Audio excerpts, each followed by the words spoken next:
La mia preoccupazione per ciò a cui hanno assistito i ragazzi, parla il preside della scuola media di Mira, aggredito a pugni da un professore davanti agli alunni.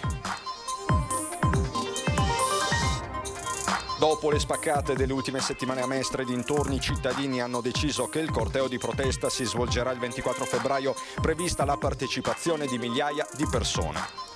Non solo le scarpe, ma anche un orologio è stato trovato accanto ai resti umani in via della Chimica Marghera, il punto di partenza è il numero seriale di produzione che viene inciso sul cinturino.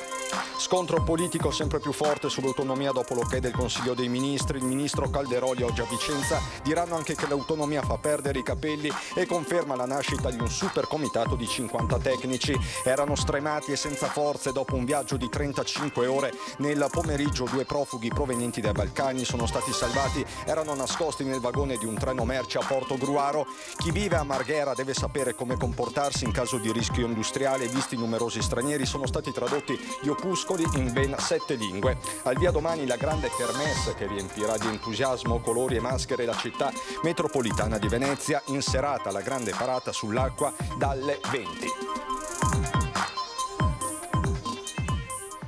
Bentrovati, buonasera telespettatrici, telespettatori di Antenna 3. In primo piano per questa edizione veneziana dei nostri telegiornali le parole del preside della scuola media di Mira, aggredito a pugni da un professore davanti agli alunni. La mia preoccupazione, dice, è per ciò a cui hanno assistito i ragazzi. Queste le sue parole. 4 pugni in pieno volto, più altri schivati. Li ha tirati un docente della media Leopardi di Mira, il suo preside e dirigente dell'istituto comprensivo, Paolo Parolini. Lunedì scorso i due avrebbero dovuto incontrare insieme, in tarda mattinata, i genitori di alcuni alunni. Il preside, incrociato il professore in corridoio, gli avrebbe ricordato l'appuntamento. Da qui sarebbe partita la violenta reazione del sottoposto, avvenuta sotto gli occhi di molti ragazzi. La spiegazione dovrà avvenire evidentemente con l'ausilio anche di un professionista, cioè di uno psicologo, quindi ho già chiesto allo psicologo della scuola se potrà fare dei passaggi nelle classi. Io mi sono solo fatto vedere nelle classi per assicurare i ragazzi che non mi ero fatto granché male, che stavo bene, perché giravano voci che il preside si era fatto molto male, aveva subito una frattura, niente di tutto ciò. Quindi mi sono fatto prima di tutto vedere da loro. Parolini ha presentato denuncia ai carabinieri. Secondo indiscrezioni raccolte tra genitori della Leopardi, il prof aggressore sarebbe stato da tempo in piena crisi nel rapporto con gli studenti in classe e nella gestione delle lezioni. Una situazione limite, ci hanno detto, che la scuola non avrebbe gestito in tempo, fino al culmine dei pugni davanti agli adolescenti. C'è una sospensione cautelare in attesa di definizione di un procedimento disciplinare. Questa l'ha disposta lei? Questa l'ho disposta io e va convalidata dall'ufficio dei procedimenti disciplinari, che è in capo all'ufficio scolastico regionale. Parolini, 35 anni, dirige un istituto comprensivo composto da 3 scuole dell'infanzia, 3 primarie e 2 secondarie. È tra i più giovani dirigenti scolastici d'Italia. È passato classe per classe, insomma, a rassicurare i ragazzi. Come li ha visti?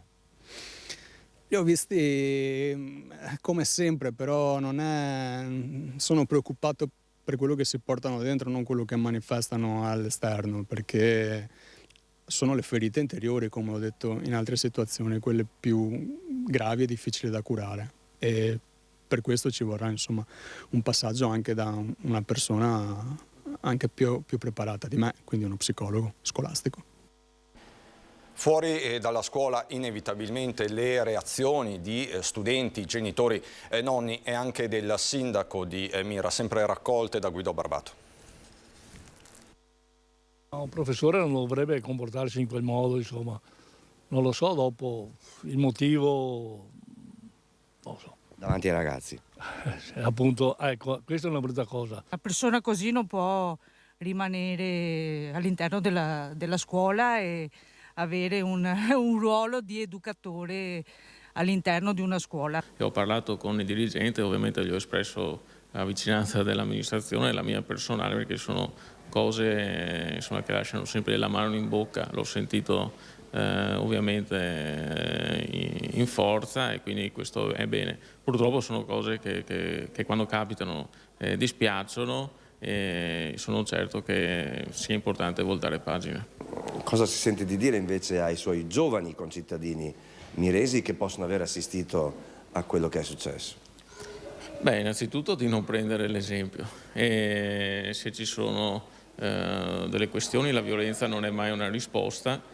E ci sono luoghi come la scuola dove è importante dare anche dei messaggi di crescita. Un messaggio di crescita appunto è quello di non alzare mai le mani verso gli altri, ma se ci sono delle conflittualità di risolverle in maniera più pacifica. Da Mira a Mestre, dove dopo le spaccate delle ultime settimane i cittadini hanno deciso che il corteo per dire basta si svolgerà il 24 di febbraio, prevista la partecipazione di migliaia di persone. Il corteo Riprendiamoci la città ha una data, il 24 febbraio alle 18:30. Dal piazzale ATVO di fronte alla stazione alle 18:30, come avete detto voi, del 24, e si snoderà lungo le vie principali, le vie più calde, anche mediaticamente più note per la situazione relativa alla sicurezza e al degrado urbano, quindi da via Dante verso poi Galleria Matteotti. Il percorso definitivo andrà concordato con la polizia, quindi verrà stabilito giovedì in questura, dopodiché sarà comunicato attraverso i canali social e non solo. Al momento sono oltre 30 le associazioni che hanno dato la propria adesione. Gli organizzatori si aspettano dalle 3 alle 15.000 persone. Ancora una volta i cittadini vogliono dare un segnale forte, soprattutto dopo le frequenti spaccate avvenute nelle ultime settimane in città. Riteniamo che richiedere più strumenti volti alla repressione sia solo uno degli aspetti che la polizia locale, quindi il comandante, deve rivendicare. Il comandante deve ricordare che la polizia locale deve fare anche un'opera di prevenzione. Non è possibile che dichiari che nella notte del 23 e 24 gennaio ci siano stati 11 spaccate e lamenti il fatto di aver arrestato i responsabili, ma che poi il giorno dopo siano stati liberati. Quella è competenza del Parlamento, competenza del comandante della polizia locale, è evitare che in una notte sola ci siano 11 spaccate. Quindi è evidente la totale assenza di controllo del territorio, e il controllo del territorio è una delle rivendicazioni del nostro coordinamento. Le altre sono ovviamente, lo vedete, basta girare per Mestre, un recupero di questa città dal degrado in cui è piombata, e ovviamente più politiche sociali volte al recupero delle marginalità, perché troppo spesso si è fatta confusione tra spacciatore e tossicodipendente. Oltre al corteo è prevista anche una fiaccolata digitale, ovvero senza fuochi né combustioni, ma con lampadine a LED e cellulari. Il giallo di Marghera, non solo le scarpe ritrovate, la cui produzione risalirebbe a circa 7 anni fa, ma anche un orologio è stato trovato accanto ai resti umani in via della Chimica. Il punto di partenza è il numero seriale di produzione che viene inciso sulla cassa o sul cinturino, e da lì si potrà risalire alla data di acquisto dell'oggetto, circoscrivendo così il periodo e dando una datazione certa della morte della persona che lo indossava. Intanto si attende l'arrivo di un gruppo di esperti dell'Istituto di Medicina Legale dell'Università di Padova, che già ha portato a termine consulenze in condizioni estreme come lo tsunami in Thailandia nel dicembre del 2004 e l'attentato a Sharm el Sheikh nel luglio del 2005. Lo scontro politico sull'autonomia ieri, l'approdo ufficiale dopo 5 anni dal referendum in Consiglio dei Ministri. Poche ore fa, nel tardo pomeriggio, il ministro Calderoli è arrivato a Vicenza. Diranno anche che l'autonomia fa perdere i capelli, dice il ministro, e conferma la nascita di un super comitato di 50 tecnici ed esperti giuridici ed economici. Istruzione e sanità e le materie che possono essere oggetto di evoluzioni non sono state definite da questo progetto di legge, ma sono il contenuto della Costituzione riformata dalla sinistra nel 2001, quindi noi prendiamo quello che è il contenuto della Costituzione. E chi dice che l'Italia viene spezzata a metà? 2 mesi che continuo a chiedere dove sia l'articolo, il comma, o dove c'è scritto qualcosa del genere. Oggi ho letto anche Maiorino che dice che toglieremo soldi al comune, ma probabilmente l'autonomia farà perdere i capelli, rende impotenti, non lo so dove trovano queste cose, ma ne sparano di tutti i colori.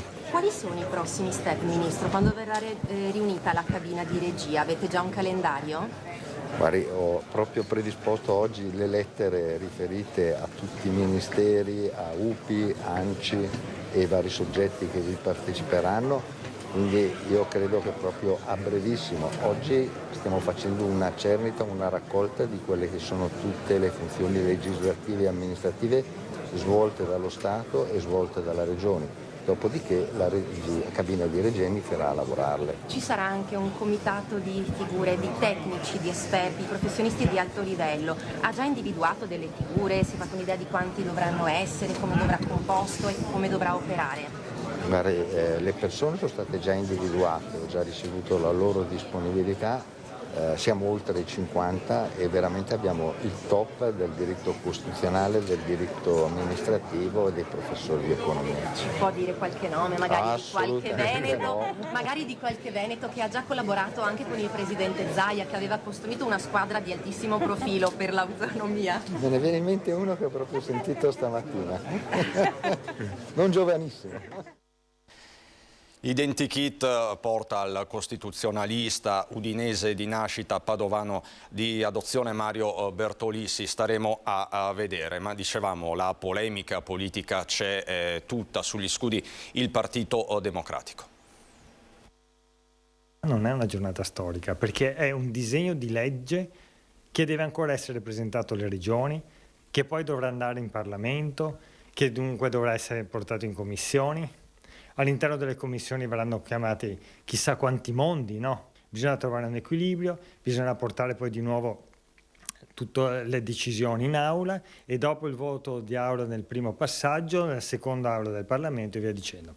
Ecco, io temo che quello che è stato sbandierato ieri come una giornata storica non concluderà nulla di buono, perché nel momento in cui utilizzi un tema così importante per dire che devi portare a casa 23 materie invece di concentrarti nelle 5-6 che davvero servono i veneti, rischi di fare un buco sull'acqua. Per il Partito Democratico l'approvazione in Consiglio dei Ministri del DDL Calderoli sull'autonomia non segna un passo in avanti, anzi per il Dem rischia di affossare quanto fatto dai precedenti governi. Per Giovanni Zorzi questa bozza rappresenta una minaccia che rischia di spaccare il paese, ma non ci convince, continua il segretario per la provincia di Treviso, nemmeno dal punto di vista pratico e procedurale. Il percorso dal punto di vista procedurale, dal punto di vista regolamentare è talmente contorto che è fatto apposta perché questo non abbia nessun esito e quindi è chiaramente per noi irricevibile. Noi chiedevamo e chiederemo che vengano escluse alcune materie, tra cui la scuola, oltre al residuo fiscale. Quindi impostare un percorso che sia un percorso ragionevole, coerente con quello che sono i principi costituzionali. Sembra che sia stato fatto apposta esclusivamente come bandiera da sventolare per le elezioni regionali. Lettura simile per la pentastellata Erika Baldin, che non nasconde le sue perplessità dopo il passaggio di ieri. Io credo che se ne stia parlando ora e questa bozza arrivi oggi, anzi ieri in Consiglio dei Ministri per una questione di campagna elettorale prossima che riguarda anche la Regione Lombardia e penso non assisteremo a null'altro di più. Questa bozza è stata modificata, rivista svariate volte, siamo alla 4ª riscrittura e ancora si annunciano modifiche, quindi da qui in avanti la strada da fare è tantissima e non senza ostacoli. A Venezia ora per parlare di contributo d'accesso in comune sono arrivate più di 200 osservazioni. Sono oltre 200 le osservazioni presentate da cittadini e associazioni ed enti riguardo l'entrata in vigore a Venezia in alcuni giorni dell'anno del contributo d'accesso per regolare i flussi. Si profila dunque un nuovo rinvio, forse il prossimo anno. Molto difficile infatti che la novità possa essere varata già entro quest'estate.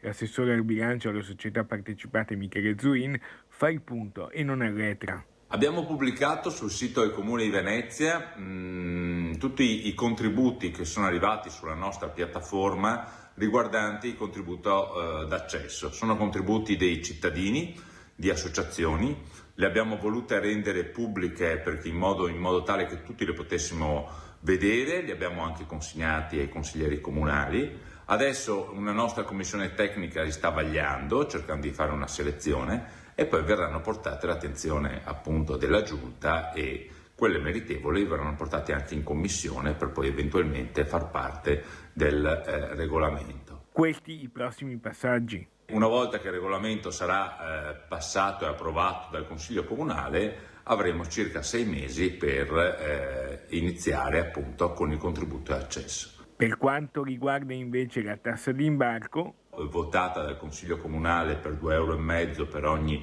cittadino che si imbarca negli aerei al Marco Polo, invece stiamo aspettando un appuntamento con Save per poter determinare insieme come riscuotere appunto questa tassa imbarco, anche questa a favore di Venezia e dei veneziani per affrontare il bilancio e per non fare tagli soprattutto ai servizi. La cronaca ci porta nel Veneto orientale a Porto Gruaro per il salvataggio in extremis di 2 migranti. Verso le 14:30 2 migranti sono stati recuperati e messi in salvo dai vigili del fuoco a Summaga di Porto Gruaro. Erano stremati e senza forze dopo aver viaggiato per 35 ore nel vagone di un treno merci che trasportava cereali. Il convoglio, proveniente con tutta probabilità dalla Serbia, era in sosta poco prima di arrivare all'azienda Serial Docs, dove sembra fosse diretto, quando il macchinista ha udito delle richieste di aiuto giungere all'interno di un vagone. A quel punto ha allertato i soccorsi. Secondo le prime informazioni, i due avrebbero tra i 30 e i 40 anni e sarebbero originari dell'Asia centrale. Sul posto anche le pattuglie della polizia ferroviaria e il personale del 118. I due sono stati messi sotto ossigeno per scongiurare il rischio di conseguenze dovute alle esalazioni di monossido di carbonio dalla fermentazione dei cereali. Nel frattempo i vigili del fuoco hanno avviato le operazioni di controllo anche negli altri vagoni, una ventina in tutto, per verificare l'eventuale presenza di altre persone. La Corte d'Appello di Brescia ha assolto Marino Andolina nel processo sui trattamenti sanitari a base di cellule staminali. Aveva curato anche la bimba mestrina, la piccola Celeste. La fine di un incubo, ci ha detto il medico, ma resta molta amarezza. È andata bene alla fine, dopo quasi 10 anni di sofferenza, per me e per la mia famiglia. Assolto perché il fatto non sussiste e la sentenza della Corte d'Appello di Brescia nei confronti del medico triestino Marino Andolina nel processo di secondo grado legato all'inchiesta della Procura Lombarda sui trattamenti sanitari a base di cellule staminali a malati affetti da patologie neurodegenerative. Anche gli altri 5 imputati sono stati assolti. Una soluzione che si aggiunge a quella dell'accusa di peculato da parte del Tribunale di Trieste l'estate scorsa. Andolina esce dunque a testa alta dal caso, ma il suo pensiero va ai pazienti e alle loro sofferenze. Non sono sicuro di essere contento, perché per me è finita, ma per tante persone che potevo curare, che avevo cominciato a curare, è finita male. Quindi io sono stato assolto, ma chi ricompenserà la sofferenza di altre persone? I morti. Chi pagherà per delle morti ingiuste? Perché se io sono innocente vuol dire che la terapia che io facevo era lecita e quindi sospenderla è stato un crimine. La fine di un incubo per il medico, ma l'amarezza rimane. Mi immagino così, godo l'idea che qualcuno ascoltandomi pensa adesso dirà il mio nome. Vabbè, per pietà anche di Tele4, per evitare processi eccetera, mi asterrò. Però veramente io ho smesso di chiamare sciacallo qualcuno che lo merita per rispetto per gli sciacalli. Adesso comincia un'altra fase della mia vita, non so quale sia. La guerra, sì, certo. Tornerò in Ucraina, in altre parti, insomma, anche lì in Iraq ho buoni amici, eccetera. Quindi lì ho passato anche questi anni, anche per tirarmi su di morale andavo dove cadevano le bombe. Quindi era un atto quasi di egoismo, proprio perché altrimenti la depressione sarebbe stata insostenibile. Adesso veramente è una pagina della mia vita così, sono un adolescente che deve rinascere in qualche modo. Di nuovo a Marghera per parlare di rischio industriale. Il rischio industriale è uno dei rischi presenti nel nostro territorio e soprattutto naturalmente attorno al polo industriale di Marghera, quindi nella municipalità di Marghera, e un cittadino ben informato su quelli che sono i rischi presenti nel territorio e su come comportarsi e loro verificarsi è un cittadino che può mettersi in sicurezza e quindi che può evitare delle conseguenze a seguito di quello che è un incidente industriale che potrebbe verificarsi in uno degli stabilimenti presenti appunto a Marghera. Proprio per questo, e vista la numerosa presenza di cittadini stranieri, oltre un quarto sul totale dei residenti, Il Comune di Venezia ha deciso di tradurre in 7 lingue gli opuscoli di comportamento in caso di incidente industriale a Marghera: bengalese, romeno, albanese, cinese e turco, oltre all'inglese e al francese. Verranno distribuiti via sicuramente cartacea nei prossimi giorni, nelle prossime attività informative che periodicamente la Protezione Civile fa, ma anche nei punti di maggiore aggregazioni come possono essere supermercati, centri anziani e quant'altro. Poi ci sarà naturalmente una comunicazione anche telematica, quindi via internet, e poi ci saranno le classiche giornate informative. Si tratta di materiale informativo che ogni 3 anni viene predisposto e aggiornato dalla Prefettura di Venezia, diretto a chi risiede nelle vicinanze della zona industriale. I comportamenti da attuare fondamentalmente sono quelli del confinamento, ovvero una volta che si sa che c'è un incidente industriale, a prescindere dalla tipologia, quello di portarsi in un luogo chiuso e per quanto possibile cercare di evitare con tutta quanta una serie di strategie il passaggio di aria dall'interno all'esterno, quindi cercare appunto di rimanere in un ambiente isolato, e quello di continuare a informarsi attraverso i canali di informazione ufficiali, che sono fondamentalmente in primis il sito del Comune di Venezia, dove regolarmente vengono messi, qualora si verificasse l'incidente, vengono messi gli aggiornamenti sull'evento in corso e su cosa devono fare i cittadini, e poi anche su quelli che sono i canali social del Comune di Venezia. Ricordo poi che in caso di incidente industriale suona l'impianto di allertamento presente a Marghera, e che esiste anche un sistema di allertamento via SMS a cui ci si può iscrivere andando sul sito dell'ARPAV sulla sezione rischio industriale. Intanto è conto alla rovescia per il Carnevale. Con il Carnival Street Show si apre ufficialmente da domani mattina nei campi di Venezia l'edizione 2023 del Carnevale di Original Sign, con la direzione artistica di Massimo Checchetto. Ci saranno spettacoli diffusi in giro per la città storica e nel pomeriggio anche a Mestre. Nel pomeriggio a Venezia, in Campo Santo Stefano, il ritorno della Combandia dell'Arte con la compagnia Pantachin. In serata alle 20 il momento clou, l'opening parade alla ricerca del sogno originale, dal segno al sogno. Infatti il passo è breve, così un teatro galleggiante sull'acqua attraverserà il Canal Grande dalle stazioni di Santa Lucia fino al bacino di San Marco, con in testa la Maria 2022 Alice Bars.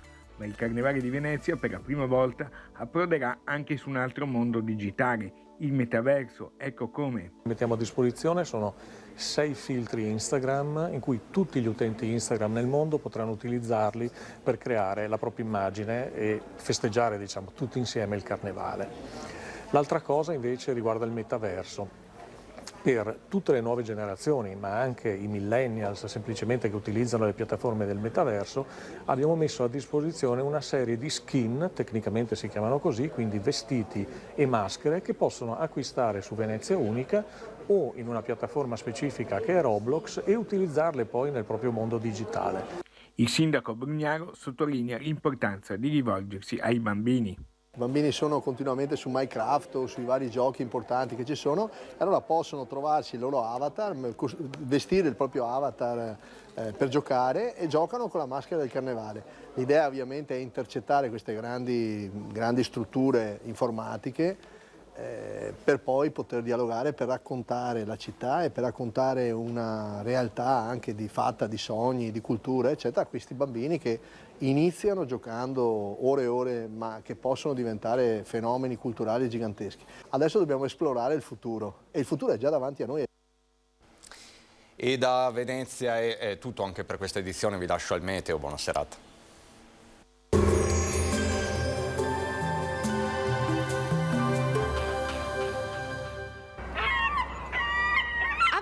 Per le tue compravendite Venis Immobiliare Cera, agenzia leader.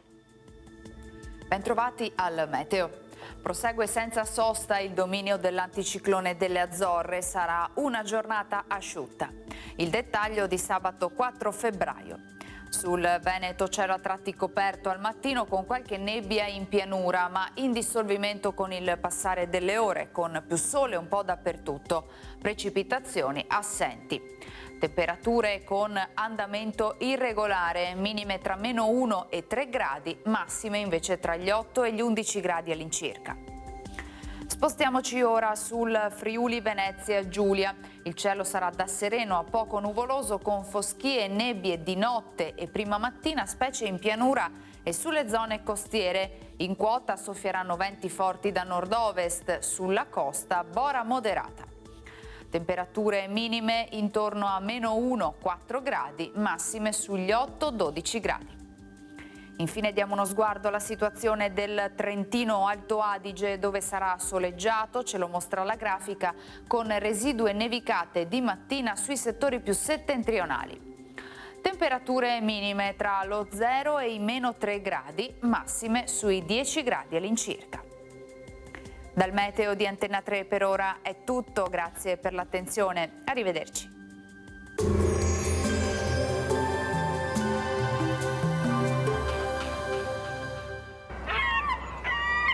A Venezia per le tue compravendite Venis Immobiliare Cera, agenzia leader.